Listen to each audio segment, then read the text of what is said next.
Biblias en Primera Carta de los Corintios, capítulo 6. Vamos a estar leyendo del versículo 1 al 11. Primera Carta de los Corintios, capítulo 6, versículo 1 al 11.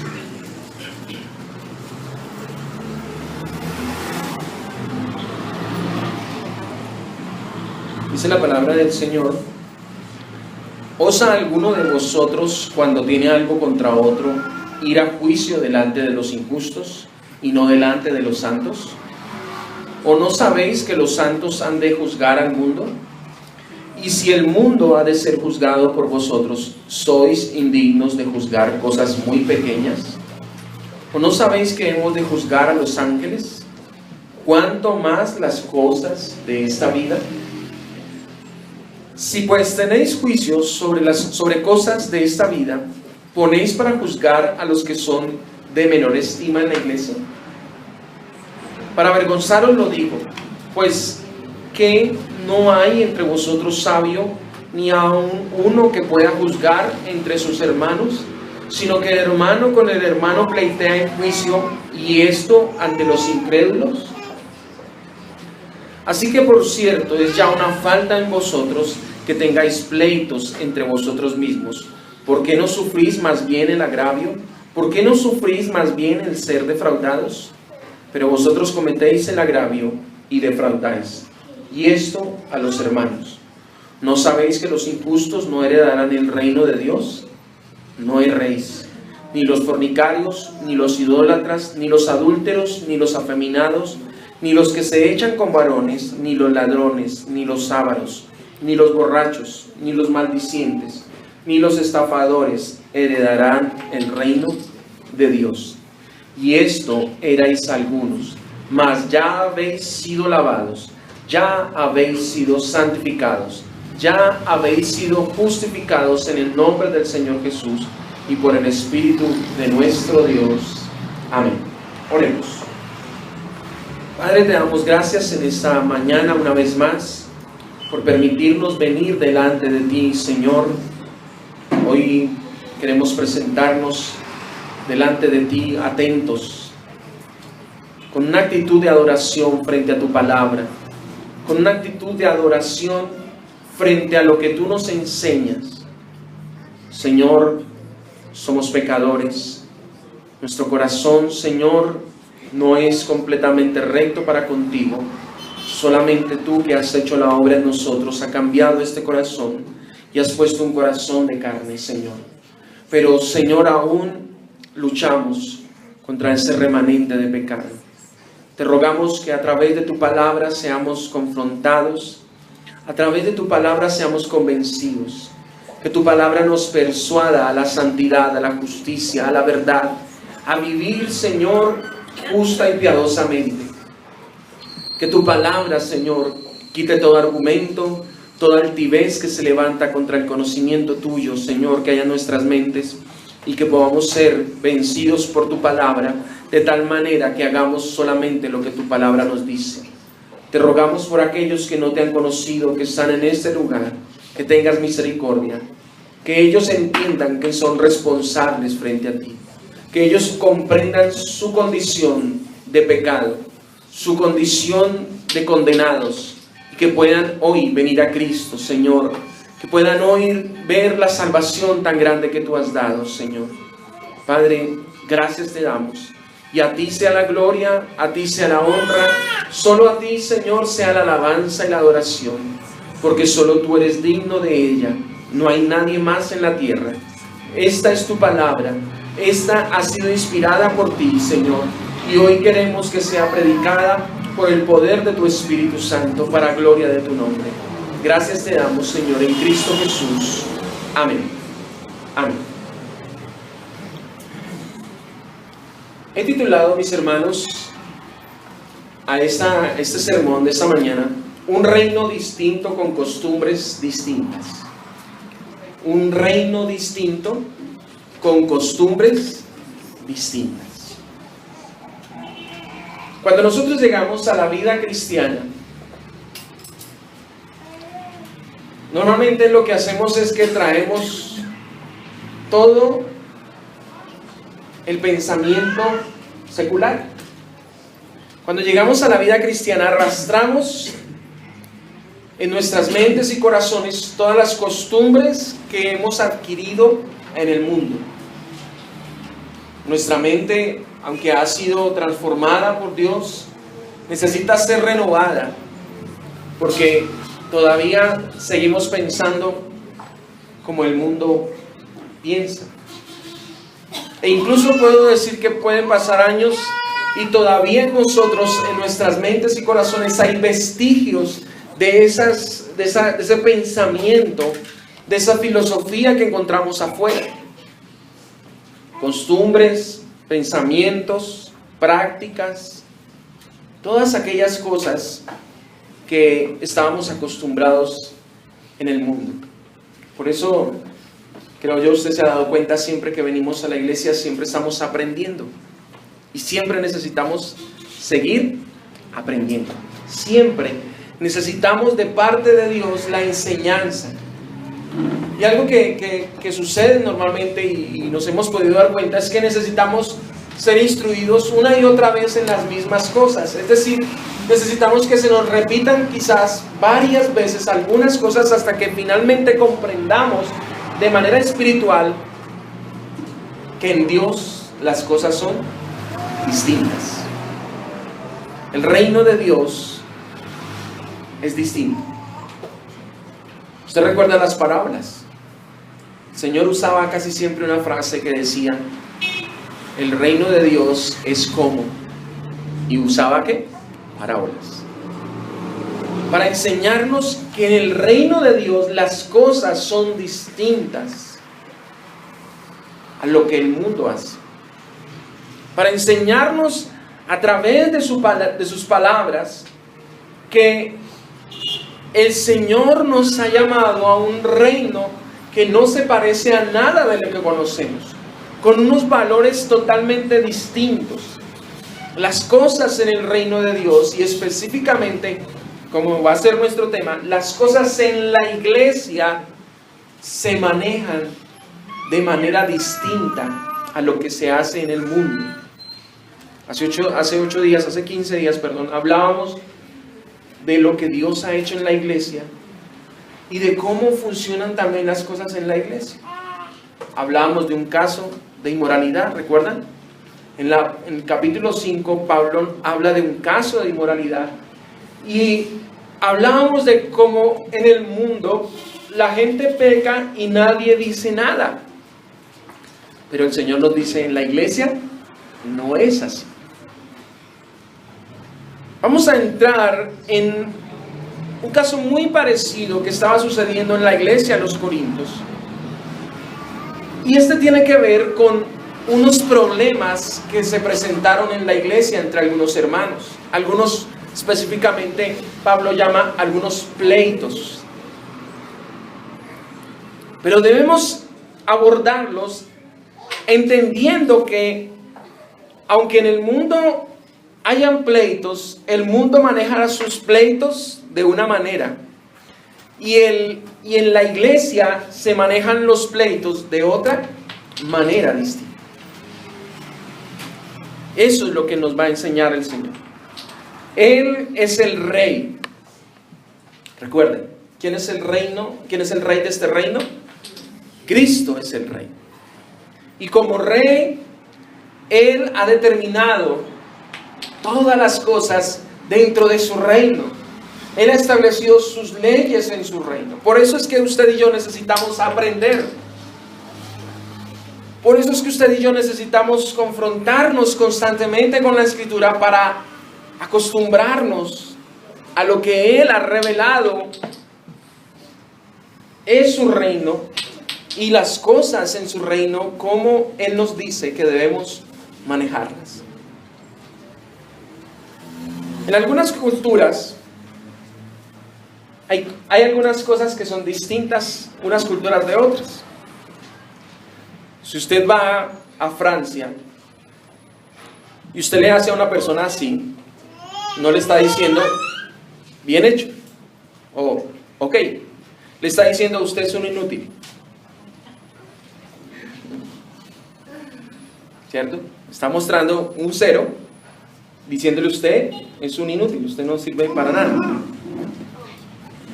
Es un ejemplo que quiero colocar para que hablemos de cómo en cada reino las cosas son distintas, las costumbres son distintas y cómo se manejan las cosas de manera distinta. Y el reino de Dios, que ya sabemos cuál es el rey, el Señor ha establecido a través de su palabra, y por eso la observancia cada domingo de la palabra, por eso cada domingo se predica la escritura y estamos viendo la carta de Corintios y el Señor está corrigiendo a una iglesia para decirles, miren, es que aquí las cosas son distintas.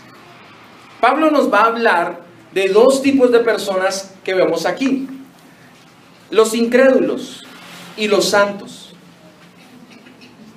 Creo yo que usted ya sabía que existían esos dos grupos, los incrédulos y los santos. Pablo dice en el verso 1, ¿osa alguno de vosotros cuando tiene algo contra otro ir a juicio delante de quién? ¿De los injustos? ¿De los incrédulos? Y mire lo que dice después, ¿y no delante de quiénes? De los santos. Los injustos e incrédulos y los santos, dos grupos distintos.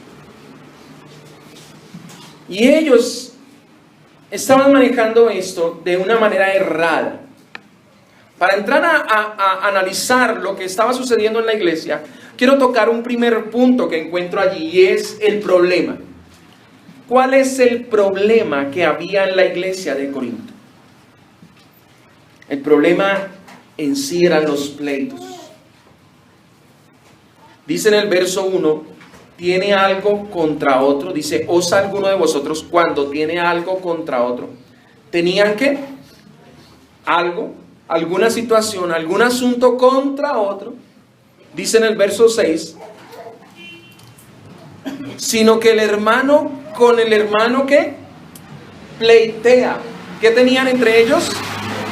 Pleitos, ¿cierto? En el verso 7 dice, así que por cierto es ya una falta que en vosotros tengáis ¿qué? Pleitos. ¿Cuál era el problema de la iglesia?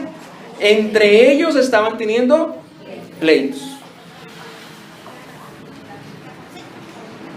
¿Acaso los pleitos en la iglesia son cosas espirituales? ¿Qué dicen ustedes? Hay iglesias que hacen guerra espiritual contra las contiendas, contra los espíritus de contienda, de pleito, de disensión. Pero resulta que la palabra del Señor dice que esos no son espíritus. Gálatas 5:19 nos dice, y manifiestas son las obras de la carne, que son, 2 puntos, adulterio, fornicación, inmundicia, lascivia, verso 20, idolatría, hechicería, enemistades, pleitos, celos, iras, contiendas, disensiones y herejías. No es cuestión de hacer guerra espiritual. El problema de los pleitos es que esos pleitos nacen ¿en dónde? En nuestros miembros, en nuestra carne. Son las obras de la carne. Es decir, es el pecado en nosotros lo que hace que haya pleitos, contiendas y disensiones entre nosotros. Normalmente en las iglesias tienden a echarle la culpa ¿a quién? Al diablo. Diablo puerco. Diablo cochino. Que me hizo pelear con mi hermano. No, hermano, no es el diablo, es su propia naturaleza, su propio pecado, que lo lleva a pleitear, a contender con otros. Entonces no, y quiero aprovecharlo para explicarlo, porque no nos podemos lavar las manos con el diablo. Claro, el diablo nos tienta, sí, pero finalmente somos nosotros quienes cometemos el pecado. También somos nosotros tentados. Dice la palabra del Señor que de nuestra propia concupiscencia cada uno es ¿qué? Tentado. Son entonces comportamientos característicos, ojo con esto, de los incrédulos. Pastor, pero nosotros somos santos. Sí, pero hay todavía un remanente en nosotros. Y cuando digo son comportamientos característicos de los incrédulos, es para que si entre nosotros hay pleitos, debemos tener cuidado porque nos estamos comportando como ¿quién? como incrédulos.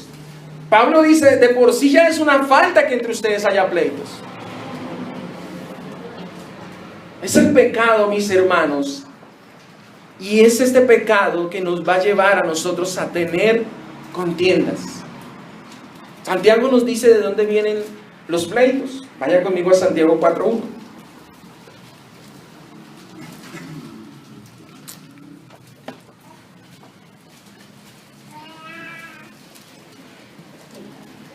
Dice Santiago, ¿de dónde vienen las guerras y pleitos entre vosotros?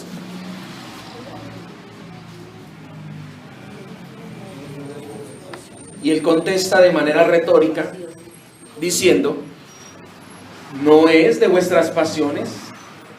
¿De dónde vienen los pleitos? De nuestras pasiones, de nuestros deseos, de nuestras pasiones desordenadas.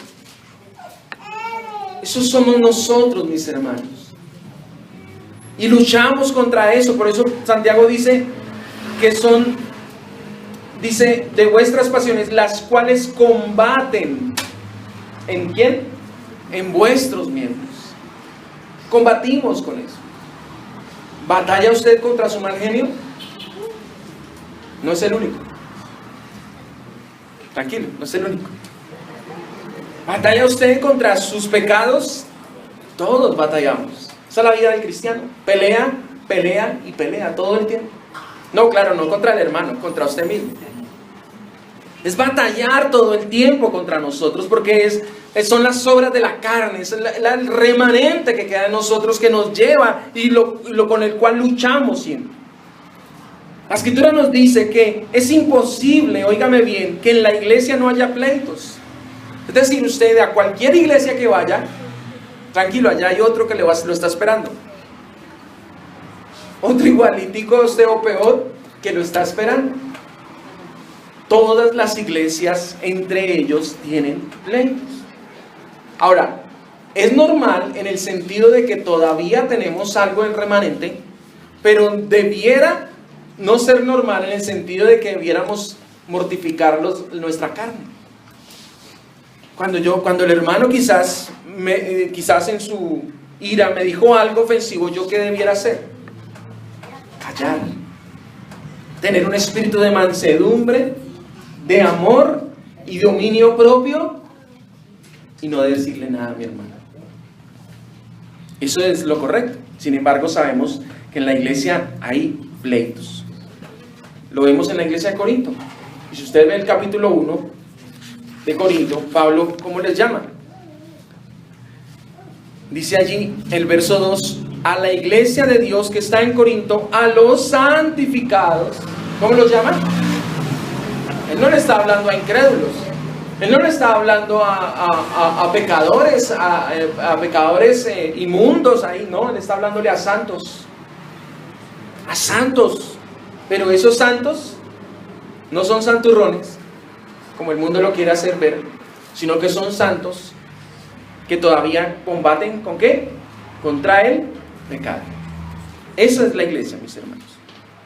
Ellos al parecer habían tenido problemas por agravios entre ellos, se habían agraviado verbalmente, e incluso como Pablo dice allí, dice en el verso 7, como cuando comienzan ahí las preguntas, dice, ¿por qué no sufrís más bien el agravio? Entonces se habían ¿qué? Agraviado, se habían herido quizás con sus palabras, y luego dice, ¿por qué no sufrís más bien el ser defraudados?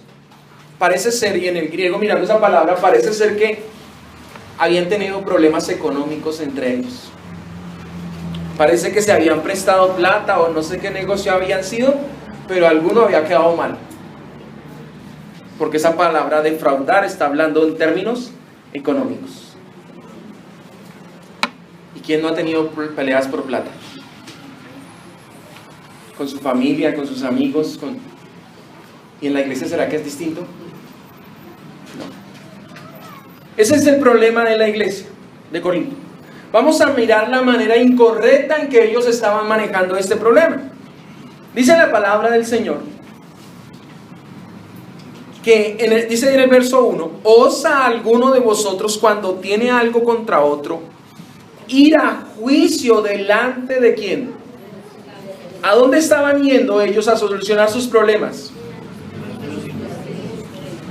Ellos resulta que como venían acostumbrados a cómo se hacían las cosas en el mundo, pues ellos dijeron, bueno, este hermano me debe tanto y no me quiere pagar, pues voy a ir y lo voy a demandar. O voy a denunciar.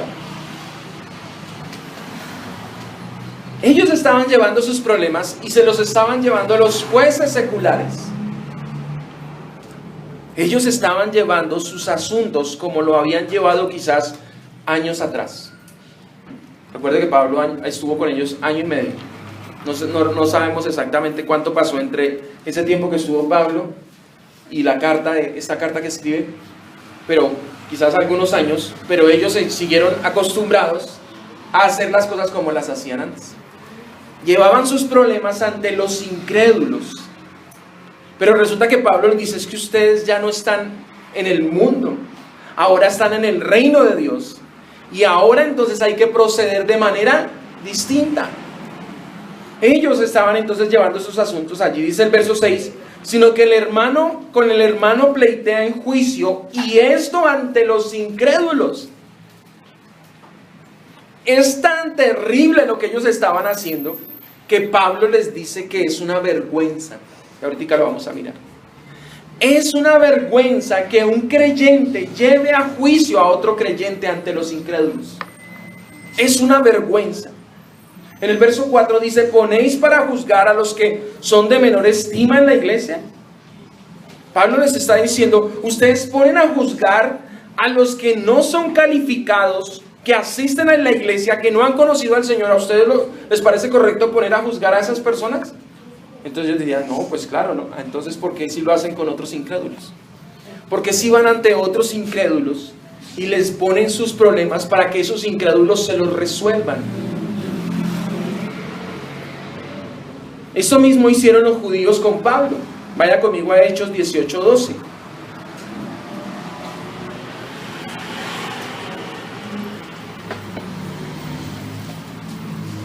Dice Hechos 18, del 12 al 16. Dice, pero siendo Galión procónsul de Acaya, Galión era ¿qué? Procónsul de Acaya. Dice, los judíos se levantaron de común acuerdo contra Pablo y le llevaron ¿a dónde? Al tribunal, verso 13, diciendo, este persuade a los hombres a honrar a Dios contra la ley. Y al comenzar Pablo a hablar, Galión dijo a los judíos, si fuera algún agravio o algún crimen enorme, oh judíos, conforme a derecho yo os toleraría. Verso 15, pero si son cuestiones de palabras y de nombres y de vuestra ley, ¿qué dice? Vedlo vosotros, porque yo no quiero ser juez de estas cosas. Y dice el verso 16, los echo. Qué vergüenza con Galión. Qué vergüenza que el mundo vea a dos creyentes batallando entre ellos. Y él dice, miren, si son asuntos de leyes, cosas graves, yo les voy a juzgar. Pero si son palabras, son costumbres, son cosas de ustedes, de su ley, no quiero saber nada de ustedes. Tristemente, más mis hermanos, tenemos que decir, eso se ha visto en el mundo, en la iglesia. Cristianos litigando contra cristianos por asuntos personales. ¿Por qué no se debe hacer entre los incrédulos? Dice Pablo, verso 9. ¿No sabéis que los injustos no heredarán el reino de Dios? No erréis, ni los fornicarios, ni los idólatras, ni los adúlteros, ni los afeminados, ni los que se echan con varones, ni los ladrones, ni los ávaros, ni los borrachos, ni los maldicientes, ni los estafadores heredarán el reino de Dios. En pocas palabras, Pablo les está diciendo, ustedes llevan sus problemas ante los injustos, Y estos injustos, que son toda esta lista, que es bien terrible, ¿no? Toda esta lista son perversos y ellos no heredarán el reino de Dios. ¿Ellos qué tienen que ver con nosotros? ¿Qué asunto, qué discernimiento tendrán para juzgar entre dos creyentes? Pablo ya les había dicho en el capítulo 2, verso 14, les había dicho que el hombre natural no percibe las cosas que son del Espíritu. ¿Cierto? ¿Recuerdan? Dice, porque para él son locura. Y luego dice, y no las puede entender porque han de discernirse espiritualmente. Y dice el verso 15, en cambio el espiritual, ¿qué hace el espiritual? Juzga. ¿Recuerda que veíamos esa palabra? Juzga. El espiritual discierne todas las cosas. El espiritual, mis hermanos, el que es creyente tiene luz. Un incrédulo no tiene luz. ¿Cómo podrá discernir y ayudarnos con nuestro problema? Claro, sí, son cosas de la carne. Pero si son cosas de la carne, la solución no es con la carne, la solución es a través del Espíritu Santo. Si yo tengo problema con mi hermano, yo necesito a una persona espiritual que tenga discernimiento, tenga luz y me pueda ayudar a resolver el problema que tengo con mi hermano. Una persona que haya sido iluminada por el Espíritu Santo ve claramente. Un incrédulo no ve. ¿No los ha visto ustedes en televisión? ¿No ve a la ministra Gina Parodi hablando y hablando y hablando? Y es que esa señora no entiende. Ella no entiende que el problema no es contra ella. Ella no entiende que el problema no es contra los homosexuales. Ella no entiende que el problema es que nos quieren adoctrinar. Y si entiende, se hace la que no entiende. Sus ojos están vendados, su mente está nublada, ya no puede ver más allá. Pero ¿cuál es el problema? Dicen ellos. ¿Por qué? Porque están completamente ¿qué? Ciegos. No disciernen, no ven la gravedad. Y usted va a encontrar personas heterosexuales en el mundo defendiéndolos a ellos. ¿Por qué? Por lo mismo, porque no entienden.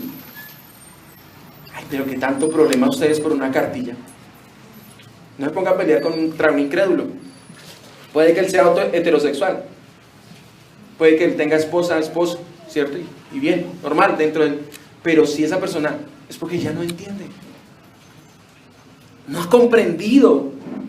No tiene luz, no tiene discernimiento. Usted y yo vemos la gravedad del asunto. Ellos no lo ven. Entonces, si yo voy con un problema que tengo contra otro hermano, yo voy entre los incrédulos, ¿qué me pueden ayudar si ellos no tienen luz? Miremos la manera correcta. Como les decía al principio, en el reino de Dios las cosas son distintas. En el reino de Dios los asuntos se manejan de manera distinta porque nosotros entendemos cuál es el problema. Como esta mañana hablábamos, ¿cuál es el problema del hombre? Que está corrompido desde la raíz. Ese es el problema del hombre. Nosotros lo entendemos. Nosotros sabemos de dónde es que vienen los pleitos. Nosotros sí sabemos. Nosotros entendemos qué es lo que está sucediendo en esa situación. En una discusión yo puedo hablar con uno y hablar con el otro y puede decir, el problema es que este hermano su orgullo no lo deja. Y uno discierne, uno entiende, escuchándolos, tenemos luz, tenemos claridad y la palabra nos da la luz y la claridad para poder discernir qué es lo que tiene, de dónde nace. ¿Sí? Un incrédulo no tiene esa capacidad. Entonces en el reino de Dios, como les digo, se maneja de manera distinta, se maneja de la forma correcta, porque quien nos ha dado a nosotros luz es ¿quién? Dios, Él es. Antes de entrar a mirar esto, recordemos que la iglesia de Corinto, ¿qué tipo de iglesia era? Una iglesia ¿qué? Inmadura, ¿recuerdan? Hemos hablado de esto todo el tiempo. Una iglesia infantil. Y ellos muestran su manera infantil, su manera de ser como niños, en que no sabían manejar los asuntos. No supieron cómo manejar otros asuntos antes, entre sus disensiones, en el pecado que había en la iglesia. Ahora había pleitos, tampoco sabían cómo manejarlo. se estaban comportando como niños carnales. Pablo entonces tiene que enseñarles de nuevo cómo resolver sus asuntos. Hablarles otra vez como a niños. ¿Sí? Ellos decían ser espirituales porque recuerda que tenían muchos dones, ¿no? Pero Pablo les dice, ustedes tienen muchos dones, pero son niños, se comportan como niños. Eran carnales. Ellos entonces estaban pleiteando y esos pleitos también mostraban un poco de que eran, ¿qué? Niños también. Los pleitos, y de paso antes de entrar al punto, quiero decirles, los pleitos muestran que todavía nos hace falta mucho. Las disensiones nos muestran que todavía tenemos inmadurez en nosotros. Y ahí sí, como quien dice, ¿quién está libre de eso? A todos nos hace falta. ¿No tienes tú pleitos con tu esposa, con tu esposo? Ok. Nos hace falta todavía. Nos hace falta madurar. Y ya vamos a mirar más adelante por qué. Entonces Pablo tiene que enseñarles. Y en esta ocasión el apóstol Pablo les dice que es una vergüenza para ellos. Mira lo que dice el verso 5. Para avergonzaros lo digo. ¿Cómo les está diciendo? Miren, les estoy diciendo esto para avergonzarlos. ¿Qué les digo? En el verso 4 dice: si pues tenéis juicio sobre cosas de esta vida, ponéis a juzgar los que son de menor estima en la iglesia. O sea, ¿quién en sus 5 cabales, sí se dice así, bueno, 5 sentidos, yo combiné 2 cosas, ¿quién en sus 5 sentidos pone a los menores, a los incrédulos de que van a la iglesia, pero todavía son incrédulos? ¿Quién los pone a juzgar cosas de ahí de la iglesia? Entonces ellos muy seguramente se sonrojaron y dijeron, no, pues eso no lo hacen. Ah, bueno, para avergonzarlos es que les digo, qué vergüenza lo que ustedes están haciendo.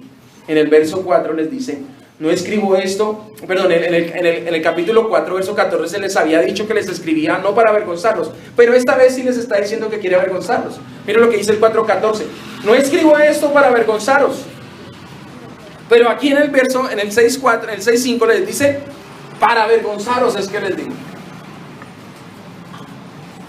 En esta ocasión Pablo les dice, sí, esta vez sí quiero que sientan vergüenza.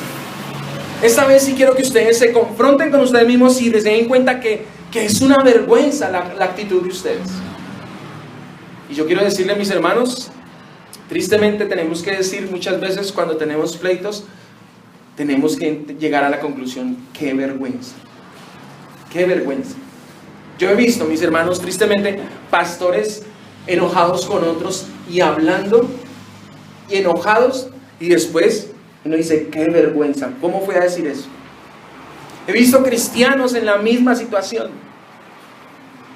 Y realmente los pleitos deben traer vergüenza a la iglesia. Debe traer pena el que yo tenga una actitud inmadura. Dígame, si no es vergonzoso que un creyente no le hable a otro creyente. Eso es una vergüenza, mis hermanos. ¿Qué es eso? Es una actitud que, como niños, como eso hace un niño. Y ni siquiera eso, porque a veces los niños hasta se solucionan más rápido las cosas. Una actitud inmadura cuando nosotros tenemos pleitos y nuestra actitud es, Dios le bendiga, escasamente. Hermanos, eso no es una actitud correcta. Eso es vergonzoso y tenemos que madurar en eso. Tenemos que aprender a manejar nuestras diferencias como personas maduras en Cristo. Sentarnos y solucionar. Y si necesitamos de otro hermano, amén, llamamos a un hermano. Que eso es lo que Pablo dice a continuación. Dice la palabra del Señor, Mateo 18:15. Por tanto, si tu hermano que peca contra ti, ¿qué dice? Quítale el saludo. ¿No es cierto? Habla mal de él con otros hermanos. Tampoco dice eso. Dice, si tu hermano peca contra ti, ve y repréndele tú y él a solas. O sea, maneja las cosas de manera madura. Claro, aquí es un contexto de pecado, pero aplica también para nuestros pleitos entre nosotros. Yo tengo algo con mi hermano, ¿qué es lo primero que debo hacer? ¿Salir a correrle a contar al pastor? ¿Salir a correrle a contarle a mis hermanos? No, voy y hablo con él. Eso hace un cristiano maduro. Voy, me siento, hermano, tenemos que hablar, no podemos seguir con este asunto así. Vamos a dialogar. He orado al Señor y creo yo que debemos solucionar esto. Perdóneme. Esa es una actitud madura. Una actitud madura, como Pablo les va a decir, es una persona que es humilde. Es una persona, como dice la palabra, es capaz de poner ¿qué? La otra mejilla. Eso es madurez. La persona que es humilde, y así yo no haya sido el que haya ofendido, sino que me ofendieron a mí, si yo tengo la suficiente madurez, yo debo ir y arreglar con mi hermano. Porque ¿qué dice la palabra del Señor? Si yo voy al altar y llevo mi ofrenda, pero me acuerdo que tengo algo contra quién, o que mi hermano tiene algo contra mí, ¿qué hizo? ¿Qué dice la palabra? Deja tu ofrenda, ven y arregla con tu hermano, y luego ahí sí ven y presenta tu ofrenda. ¿Sí ven cómo se manejan los asuntos en el reino de Dios? Es muy distinto. En el mundo allá se dejan de hablar. En el mundo allá se la pasan hablando mal los unos de los otros. En el mundo es muy distinto, pero en el reino de Dios, entre ustedes, dice Cristo, las cosas no pueden ser así. Entre nosotros no podemos manejar los asuntos así.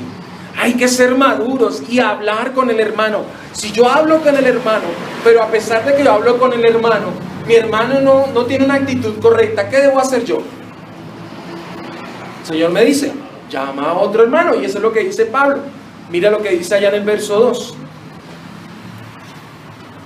El verso 2 y 3 dice, ¿o no sabéis que los santos han de juzgar al mundo? Y si el mundo ha de ser juzgado por vosotros, ¿soy indignos de juzgar cosas muy pequeñas? Verso 3, ¿o no sabéis que hemos de juzgar a los ángeles? ¿Cuánto más las cosas de esta vida? Pablo nos la pone en manos muy alta. Pablo está diciendo, miren, ¿cómo no va a poder usted arreglarse con su hermano? O llamar a otro más maduro para que arreglen las... ¿No saben ustedes que nosotros hemos de juzgar al mundo y a los ángeles? Es decir, nosotros tendremos el suficiente discernimiento, tendremos la suficiente autoridad para sentarnos con Cristo a juzgar a los pecadores y juzgar a los ángeles. Si tenemos, imagínense, si vamos a estar con Cristo, sentado juntamente con Él, juzgando a este mundo y a los ángeles caídos, ¿por qué no, dice Pablo? ¿Por qué no pueden resolver algo tan insignificante? Mira lo que dice Primera de Tesalonicenses 3:3. Dice, para que sean afirmados vuestros corazones, irreprensibles en santidad delante de Dios nuestro Padre, en la venida de nuestro Señor Jesucristo. ¿Con quién viene Él? Con todos sus santos. ¿Por qué? Porque Él viene a juzgar. Cuando Cristo venga por segunda vez, ¿vendrá qué? A juzgar. Y dice que viene con todos sus santos. Imagínense.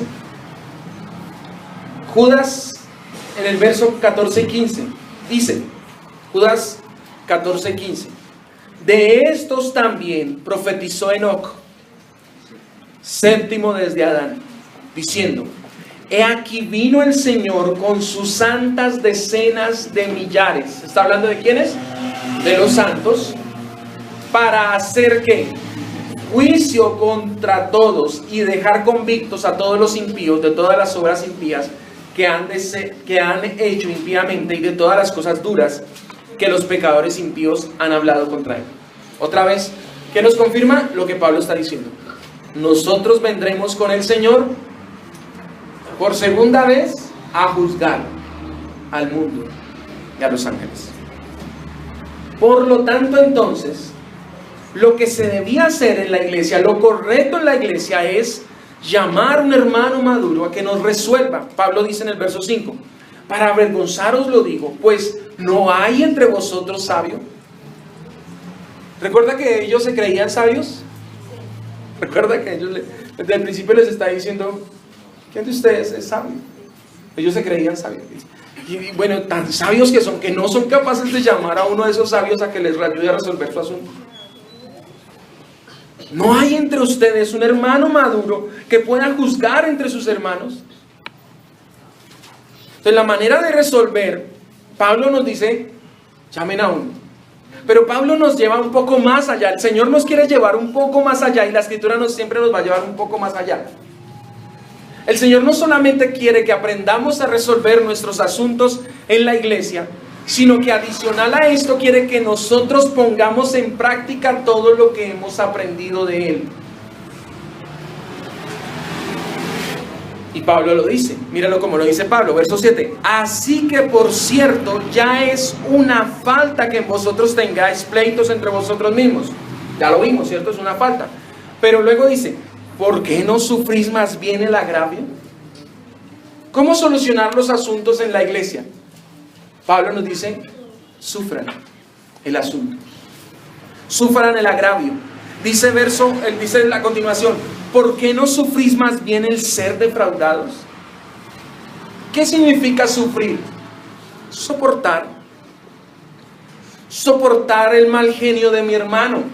No es fácil, pero la palabra nos invita a hacerlo. El Señor nos lleva a hacerlo. Los pleitos en la iglesia, óyeme bien esta parte, los pleitos en la iglesia son una buena oportunidad de mostrar qué tanto hemos crecido en Cristo. Por eso es que el Señor los permite. ¿Qué tanto nosotros hemos madurado? Los pleitos en la iglesia son una buena oportunidad para mostrar el amor y el perdón que hemos recibido del Señor. Pablo, como vamos a ver más adelante, va a llevarles a mostrar a los corintios realmente qué es madurez. ¿Y cuándo les va a mostrar? Cuando llegue el capítulo 3. El amor es sufrido.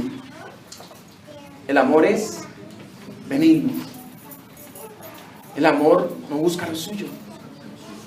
Normalmente, ¿qué hacen los seres humanos allá afuera? Pelean por sus derechos. El Señor nos está diciendo, renuncia a tus derechos. Súfrelo. Sufre lo que tu hermano te ha dicho. Súfrelo. Sopórtalo, sobrellévalo. ¿Por qué? Porque Cristo lo hace con nosotros. ¿No sufre Cristo nuestros pecados? ¿No sufre Cristo nuestras debilidades constantes? ¿Qué debemos hacer nosotros? Exactamente lo mismo. Proverbios 20:22 nos dice, no digas, yo me vengaré, sino que dice, espera a Jehová y Él te salvará. No digas, yo me vengaré. Mateo 5:39 nos dice, porque yo os digo, no resistáis al que es malo. Y eso nos está poniendo el Señor con el malo. Si nos dice con el malo, ¿cómo será contra nuestros hermanos? Lo mismo. No resistáis al que es malo, antes a cualquiera que te hiera la mejilla derecha, vuélvele también la otra. Romanos 12:17 nos dice, yo le leo estos textos, si usted por favor los apunta, yo se los leo.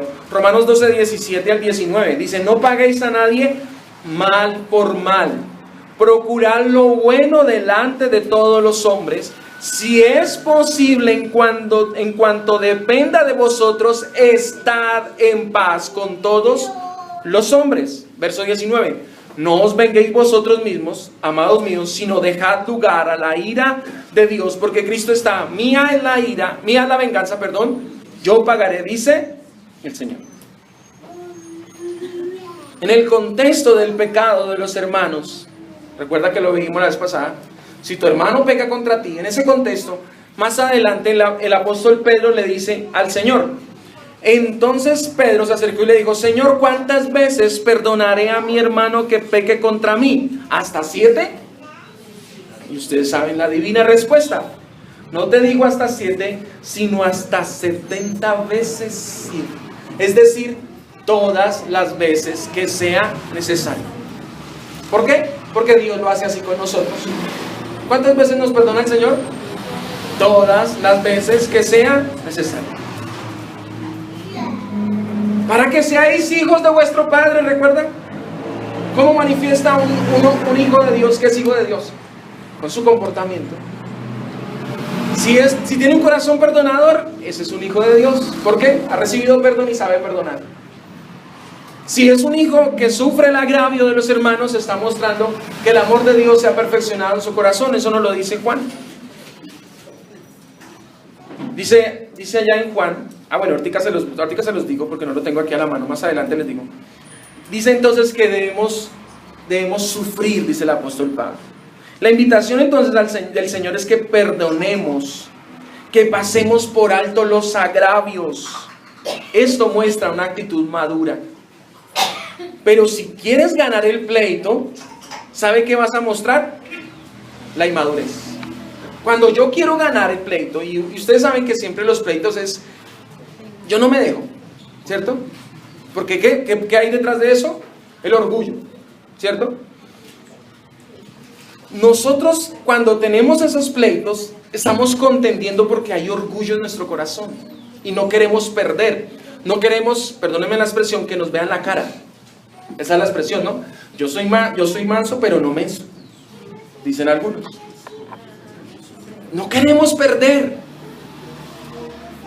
Al contrario, cuando una persona no está batallando por su dignidad, no está batallando por sus derechos, esa persona se muestra mucho más arriba que el otro. ¿Cómo? Su madurez está mostrando que esas cosas no le afectan. Que él entiende quién es en Cristo. Que él no pelea por ningunos derechos porque él sabe los derechos que tiene en Cristo y no tiene por qué pelear por ellos. Él no está peleando por ninguna dignidad porque ya sabe la dignidad que tiene en Cristo. Entonces, ¿para qué peleo con mi hermano? Sí, quizás está con sus palabras me está menospreciando, pero ¿cuánto nos falta, cierto? Yo medito en esto y digo, ¿cuánto nos falta? Madurar, hermano, nos falta madurar.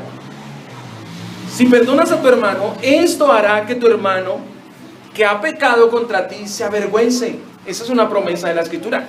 Dice Romanos 12:20, así que si tu enemigo tuviere hambre, dale de comer. Y dice Paul Washer, y si es tu esposo, pues también. Si tu enemigo, que es tu esposo, dice él, tuviere hambre, dale de comer. Si tuviere sed, dale de beber. ¿Por qué? Pues haciendo esto, ascuas de fuego amontonará sobre su... Cuando yo me muestro maduro con mi actitud frente al agravio, le da pena al otro. Lo que pasa es que nosotros no lo aplicamos, no lo hemos entendido. El día que lo entendamos y lo apliquemos, vamos a dar cuenta que va a funcionar. Que realmente el otro es el que le va a dar pena. Claro, entonces el otro, y yo, una actitud madura, ¿cierto? Manso. ¿Qué va a decir la persona a la otra persona luego? Qué vergüenza con usted, ¿cómo lo fui a gritar? Y usted no me respondió. Ascuas de fuego. ¿Por qué debemos actuar de manera distinta? Corintios 9 nos dice, ¿no sabéis que, el versículo 9 dice, ¿no sabéis que los injustos no heredarán el reino de Dios? No erréis, ni los fornicarios, ni los idólatras, ni los adúlteros, ni los afeminados, ni los que se echan con varones. Toda esta lista. Pero luego Pablo dice en el verso 11, y esto erais, ¿qué? Algunos. Ustedes eran así, pero ahora, ¿qué?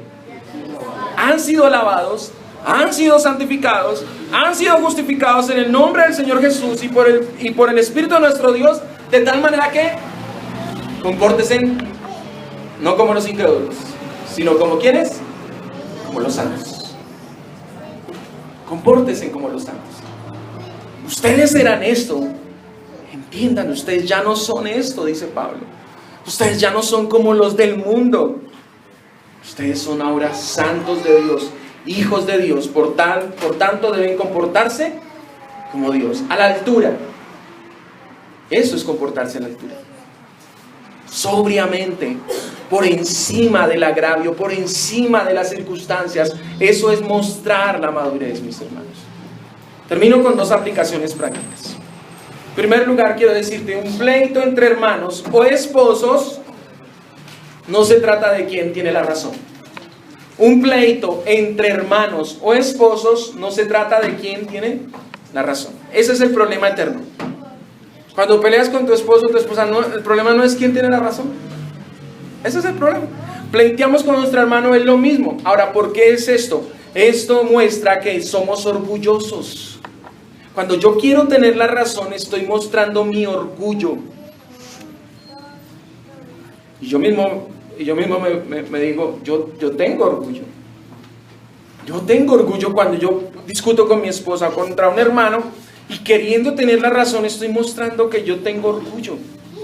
Este orgullo nos va a llevar a querer ganar los pleitos. No me quiero dejar ganar esta, no puedo agachar la cabeza, no puedo dejar que Es orgullo, mis hermanos. La actitud correcta no es quién gana, sino quién tiene la capacidad y la madurez de sobrellevar los asuntos que se presentan.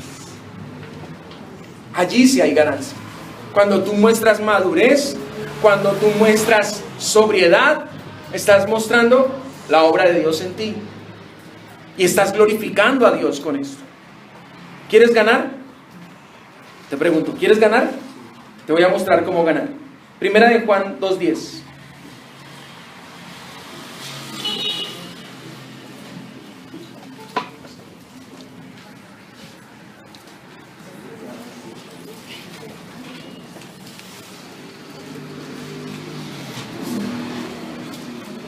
Dice, el que ama a su hermano, ¿qué está haciendo? ¿Y cuál es la luz? ¿Quién es la luz? Cristo. Es decir, que tú vas a ganar, pero ¿cómo? Pero porque vas a estar permaneciendo en Cristo. En el reino de Dios vas a estar permaneciendo.